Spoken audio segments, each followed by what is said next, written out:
The Los Like, Angeles Lakers finally get their center to pair alongside Luka Doncic and Austin Reeves. This morning, Shams Charania had tweeted that the Utah Jazz are sending center Walker Kessler to the Los Angeles Lakers. And in return for Walker Kessler, the Lakers are sending over two unprotected first round picks in 2031 and 2033, alongside two first round pick swaps in 2028 and 2030. This is an amazing trade for the Utah Jazz. If you were going to lose Walker Kessler and get two unprotected first round picks in 5 and 7 years, you do this. Absolutely. You do this. And as much as the Lakers needed a center, I think this is a crazy overpay for Walker Kessler. He played 5 games last year. And the year before that, I'd have to pull it up. And I don't know how many games he played, but I remember he was also pretty injured. The Lakers did need a center. Absolutely. And I understand why they did this for Luka Doncic and Austin Reeves.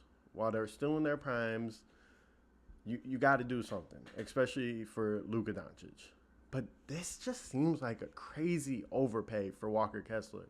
So he also ended up signing a deal with the Lakers. It's a 4-year, $130 million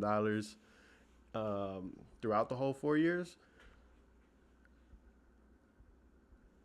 But does Walker Kessler feel like the Los Angeles Lakers help you move the needle to beat OKC or the Spurs possibly? And I don't know, but I also understand why they do this because of Luka Doncic. So let's start with the Lakers.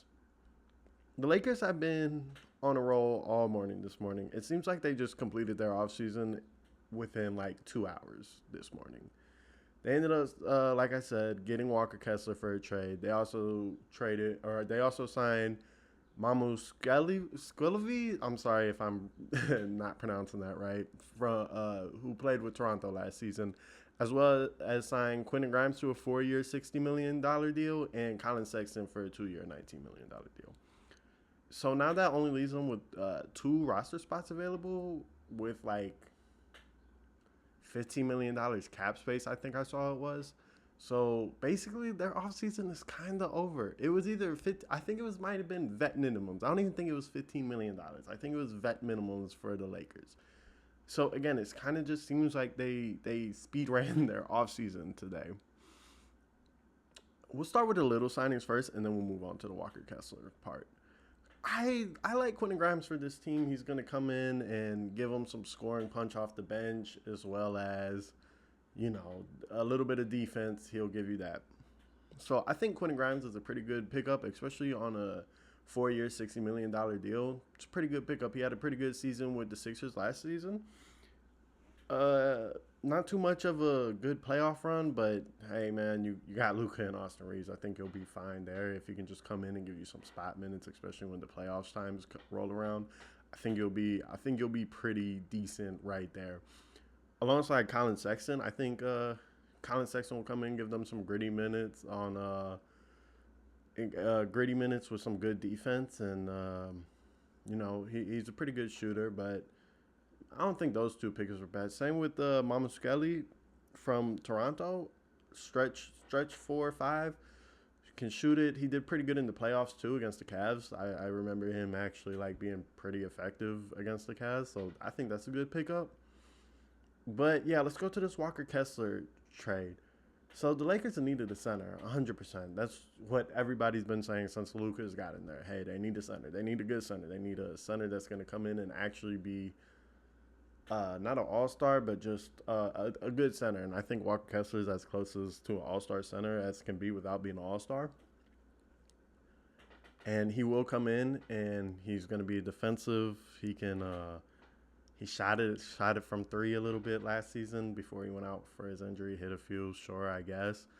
But I think he's a pretty good center to pair alongside Luka Doncic and Austin Reeves. You're not asking him to score much. He can get you defensive stops. He's a really good defending center, actually, as well as not terrible on the offensive side. I think he will be a good pick and roll partner with Luka Doncic, possibly pop out to the 3, maybe shoot some, but definitely a good roll man. So that's really good right there. But I look at that trade and I say, does Walker Kessler really, again, move that needle for the Lakers? Do you look at that trade and think they got Walker Kessler as their five-man, as their starting five-man? Is this going to, well, yeah, is this going to move the needle? I think it definitely makes them better. Maybe, especially with Luka Doncic, because Luka Doncic is going to elevate this team regardless, possibly a top 4 or 5 seed in the West. Maybe even a 3rd seed. The only 2 teams I could see them being, like, record-wise being better than the Lakers right now is San Antonio Spurs and OKC Thunder. That's about it, but then the playoffs come, and it gets a little skeptical right there. But I think it's a good team. I just think it's a overpay for Walker Kessler.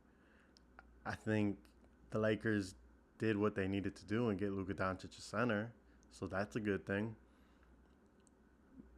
But it just feels like an overpay again. It's the same thing we've been talking about with these unprotected picks in 6-7 years. Like, we don't even know what the lottery is gonna look like in 5 years to 7 years. We don't know what the draft's gonna look like, if they're gonna keep these same rules or not. Let's go to the Utah Jazz side of things. If you're the Utah Jazz, this is amazing. This is like an A+ trade for you.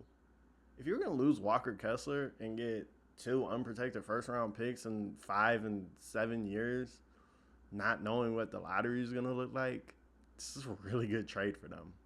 A really good trade. I give this an A+. I love what the Utah Jazz front office is doing over there. They've been making moves since the trade deadline with the Jaren Jackson trade Jr. coming out of nowhere. I've loved their drafting. They just got De'Aaron Peterson. Last year got Ace Bailey, 2 young, really, really high prospect players in this league. And, like, you might have to fill in a little bit of a center over there, but I think Jaren Jackson can hold it down until you might find that center, depending on what they run. So now what? You got a possible lineup of De'Aaron Peterson, Ace Bailey, Lauri Markkanen, Jaren Jackson, and I'm trying to think of who that other guard would be. Is it Isaiah Collier? Or is he probably going to come off the bench? I don't know. We'll have to see. But I was going over the footage, and I just completely blanked out on Keontae George. Keontae George is going to be the other starter, so it's going to be Keontae George, De'Aaron Peterson, Ace Bailey, Lauri Markkanen, and probably Jaren Jackson. That's my fault. Keontae George, you are a star in this league. That's just on me. I totally had a brain fart. Just want to clear that up real quick. At least those 4, I think those are pretty solid starters for the Utah Jazz. And, again, you get 2 unprotected first-round picks, and if you have to make some more moves to get another center, you might keep them because, I don't know, you could trade away those picks if you really want to go all in and see what you got this year. You can also obviously hold on to them, which I think they will do. But this is, like, amazing because they have the assets to go out there and get another center, a quality center. Utah Jazz are really moving like a great ran front office team, which I don't think they ever weren't, but like this is just showing you that they're serious. Like they're not fooling around no more. They're not trying to be a joke in the league. And on top of that, you know, they had that rebranding a few years ago. Like they're amazing. Like it's a great time to be a Utah Jazz fan if you are one, because man, you know, again, A+ for the Utah Jazz, A+. Without a doubt. Without a doubt. And if I had to grade this from the Lakers' point of view, you got no more tradable first-round picks now. That's the thing. For 7 years, you have no more tradable first-rounders. And it's going to be a little bit harder to move around the edges and stuff like that now. So we'll just have to see with that. But before we get out of here, I just want to shout out a few other teams that picked up some people. I'll start with the Suns. They picked up Luke Kennard after trading Grayson Allen, who's another sharpshooter. Not as good as Grayson Allen, but, you know, they replaced a sharpshooter with a sharpshooter. That's cool, I guess. Keon Ellis signed with the Nets. You know, you don't want to be the worst team anymore. So I think Brooklyn Nets got a pretty interesting team out there. Keon Ellis, Michael Porter Jr., Julius Randle. Cool. Dean Wade signed with the 76ers. That's a really good pickup. Really good pickup on the wing over there. You lose some scoring and some defense with Quentin Grimes. Not saying Dean Wade's going to come over and be the scorer Quentin Grimes was, but he can damn sure be the defender, you know. And then last but not least, this morning, Norman Powell signed with the Bulls. So Miami missed out on Norman Powell. They didn't have enough money to probably re-sign him anyway. So Norman Powell signs with the Bulls for 2 years, 45. So we'll just have to see what this offseason keeps bringing.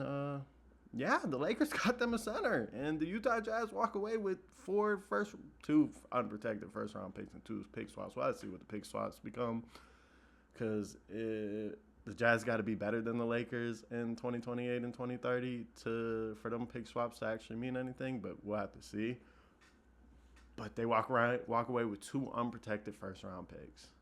Utah, keep doing great things, and we'll just have to see how this works out for the Lakers. Again, offseason been crazy. I've been loving this offseason. We'll just have to see what keeps happening with the offseason. I will see y'all next one.